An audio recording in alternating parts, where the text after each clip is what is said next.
આપ સર્વોને હેતપૂર્વક જય શ્રી સ્વામિનારાયણ। આજની સત્સંગ કથા વાર્તા નિજ મંદિર સાવરકુંડલા। પવિત્ર ચાતુર્માસમાં આપને શ્રાવણ માસના કૃષ્ણ પક્ષની અજા નામે એકાદશીના વ્રતની કથા વાર્તા અતિ હેતપૂર્વક સાંભળશું। યુધિષ્ઠિર રાજા પૂછે છે, હે કૃષ્ણ, શ્રાવણ મહિનામાં કૃષ્ણ પક્ષને વિશે કયા નામવાળી એકાદશી થાય છે? એ હું સાંભળવા ઈચ્છું છું, માટે તે મને કહો।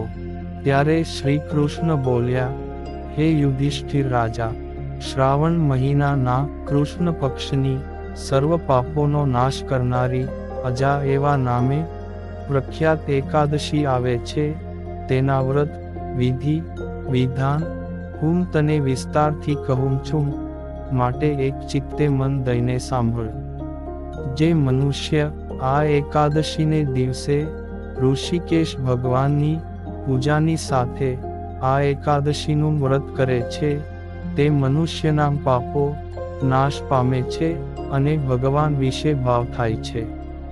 માટે હે યુધિષ્ઠિર રાજા, આ એકાદશીથી અતિ ઉત્તમ તથા બંને લોકના હિતને કરનારી બીજી કોઈ એકાદશી નથી। આ મેં સાચે સાચું કહ્યું છે, આમાં મેં કાંઈ પણ જૂઠું કહ્યું નથી। પૂર્વે હરિશ્ચંદ્ર નામે ચક્રવર્તી તથા સત્ય પ્રતિજ્ઞા વાળો પ્રખ્યાત રાજા સઘળી પૃથ્વીનો પતિ હતો। તે કોઈ પણ કર્મના યોગથી રાજ્ય ભ્રષ્ટ થયો અને તેણે સ્ત્રી તથા પુત્રને વેચીને છેવટે તેને પોતાને પણ વેચાવું પડ્યું હતું।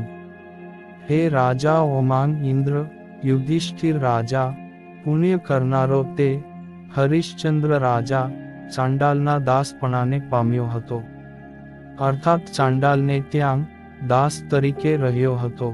રાજાઓમાં શ્રેષ્ઠ એવો તે હરિશ્ચંદ્ર રાજા સત્યને વળગી રહેવાથી શબના વસ્ત્રને લેનારો થયો, તો પણ સત્યથી ચલાયમાન થયો નહીં। આ પ્રમાણે ચાંડાલના દાસ તરીકે કામ કરતાં તે રાજાને ઘણા વર્ષો વીતી ગયા। ત્યારે ચિંતાને આધીન થયેલો તે હરિશ્ચંદ્ર રાજા અત્યંત દુઃખી થયો થકો કહેવા લાગ્યો કે હવે હું શું કરું અને ક્યાં જાઉં?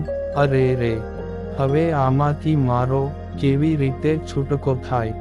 એ રીતે ચિંતા અને દુઃખરૂપ અર્થાત પાપરૂપ સમુદ્રમાં બુડેલા તે હરિશ્ચંદ્ર રાજાને ચિંતાતુર જોઈને ગૌતમ નામે કોઈ મુનિ હરિશ્ચંદ્ર રાજાની પાસે આવ્યા। કારણ કે બ્રહ્માએ પણ પરોપકાર કરવા માટે નિર્મેલા બ્રાહ્મણો માનના તે ઉત્તમ ગૌતમ બ્રાહ્મણને તે હરિશ્ચંદ્ર રાજાએ નમન કરી બે હાથ જોડી તે ગૌતમ મુનિની આગળ ઊભો રહીને પોતાના દુઃખનું વૃત્તાંત કહેવા લાગ્યો। હરિશ્ચંદ્ર રાજાના વચનો સાંભળીને વિસ્મય પામેલા તે ગૌતમ મુનિએ તે રાજાને એકાદશીના વ્રતનો નીચે પ્રમાણે ઉપદેશ કર્યો, અર્થાત બોધ આપ્યો। હે રાજા, શ્રાવણ માસના કૃષ્ણ પક્ષમાં સુંદર અતિ પુણ્યને દેનારી અને પ્રસિદ્ધિને પામેલી અજા નામે એકાદશી આવે છે। હે રાજા, તું આ અજા એકાદશીનું વ્રત કર, તેથી તારાંગ પાપનો નાશ થશે।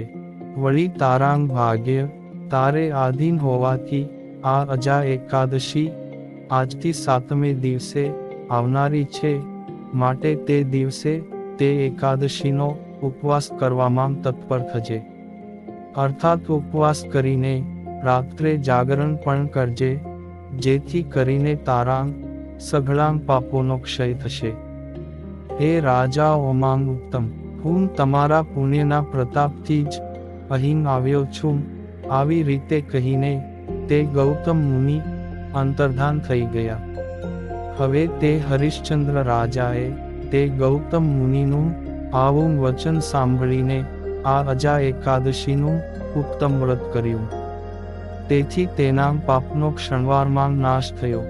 હે રાજાઓમાં શ્રેષ્ઠ યુધિષ્ઠિર રાજા, હવે હું તમને આ અજા એકાદશીના વ્રતનો મહિમા કહું છું, તે સાંભળો. આ અજા નામે એકાદશી વ્રતથી જે દુઃખો ઘણા વર્ષો સુધી ભોગવવાના હોય તેનો પણ ક્ષય થાય છે.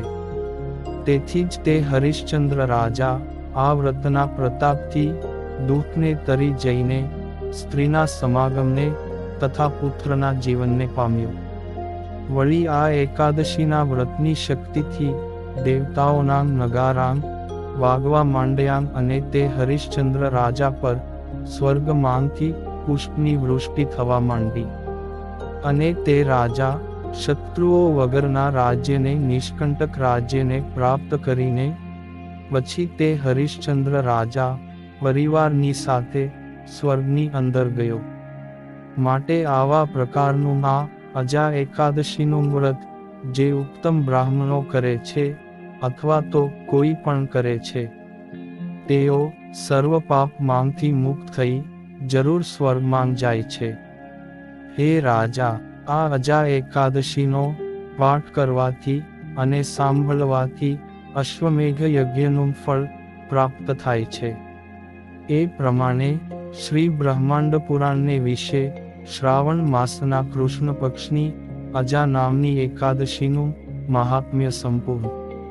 અને હવે પછીની કથા વાર્તા આપને આગળના ભાગમાં સાંભળશું. અત્યારે આપ સર્વોને ભાવથી જય શ્રી સ્વામિનારાયણ.